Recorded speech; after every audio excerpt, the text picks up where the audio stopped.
Hoe vergelyk ons al die plesier en pret en opwindendheid van hierdie wêreld met U, Vader?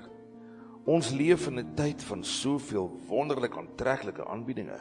Ons kan elke vrye oomblik van elke dag besig bly, selfs tot laat in die aande met soveel vermaak. En wat bied U ons, Here?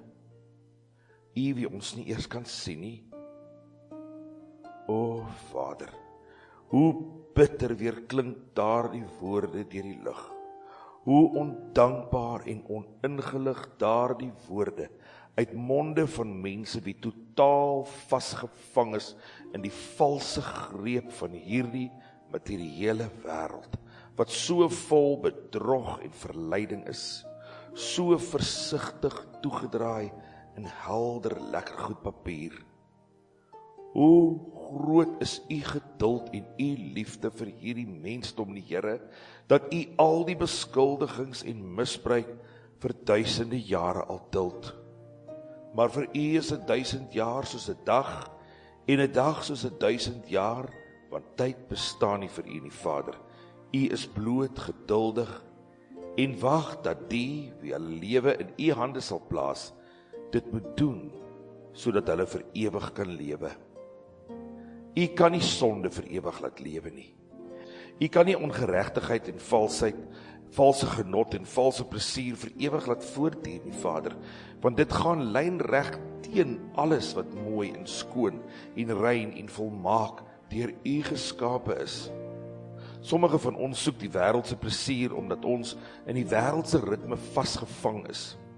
U het 'n ver beter ritme beplan, maar die mens het gekies om na Satan se leuns te luister en daardeur blootgestel te word aan Satan se wêreld, sy reëls, sy plesier, sy genot, sy wanorde en ongeregtigheid.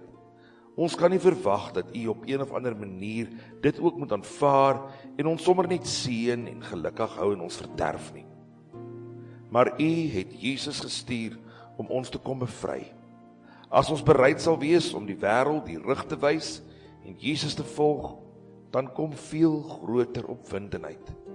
Ons besef dat rondslaap nie liefde is of ooit kan bied nie. Ons besef dat dronkenskap net tydelike verligting van veel dieper pyn voortbring. Ons besef dat haat en afguns totaal onnodig is, dat liefde alles heel maak en die helder kleur van alles terugbring. Dat ons harte wel kan voel en nie dood hoef te wees soos dit in sonde is nie. Ons besef dat hierdie 'n kort tydjie op aarde is om ons saak met U reg te stel, voordat die wonderlike ewigheid sal met U begin.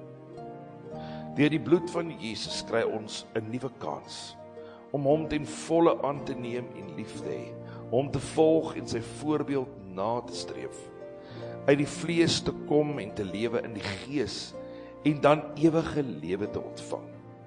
Wat 'n wonderlike vooruitsig. Niks wat onrein is, sal ooit die poorte van die hemel kan binnekom nie. Liefde en vrede en vreugde vir ewig.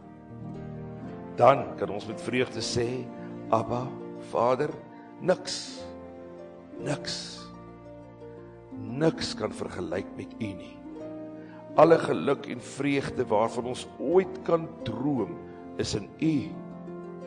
Laat ons vandag opnuut begin. Laat ons die ou self neerlê en Satan magteloos verklaar. Laat ons Jesus aanneem en so alles wat ons is, vir ewig verander, sodat U glorie in ons kan woon en ons hierdie wêreld finaal deur die wonderbaarlike krag van die Heilige Gees oorwin. Ons bid dit in die heilige en almagtige naam van Jesus Christus, ons Verlosser. Amen.